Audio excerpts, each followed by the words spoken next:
बातमी मागील बातमी शोधणाऱ्या आपल्या रायगड यशोभूमी न्यूज चॅनलला सबस्क्राईब करा आणि बेल आयकॉनला क्लिक करा. जय हिंद, जय महाराष्ट्र.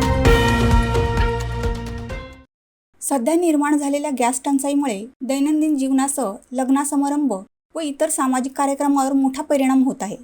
आंतरराष्ट्रीय पातळीवरील तणावपूर्ण परिस्थितीमुळे इंधन पुरवठा विस्कळीत झाल्याने गॅस सिलेंडरची कमतरता निर्माण झाली आहे.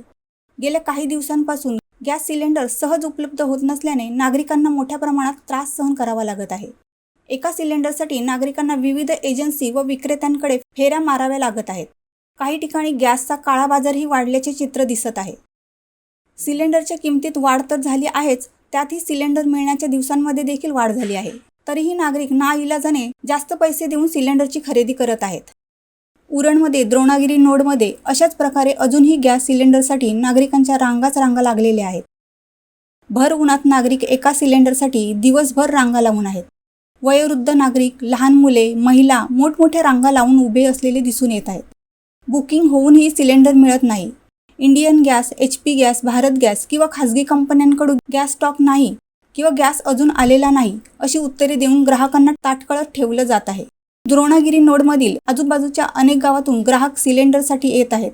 अनेकांना रोज परत जावं लागत आहे. धगधगत्या उन्हात उरणकर लांबच लांब रांगा लावून उभे आहेत. तरीही सिलेंडर मिळेलच याची शक्यता नाही. अशा परिस्थितीत उरणमधील जनता त्रस्त झाली आहे. त्यामुळे नागरिकांमध्ये संतापाचे वातावरण निर्माण झाले आहे.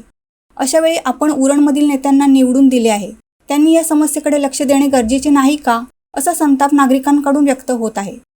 नेते म्हणतात, सगळ्या अफवा आहेत, मग या मोठमोठ्या रांगा कशासाठी? रायगड यशोभूमीसाठी कुंदा म्हात्रे, उरण.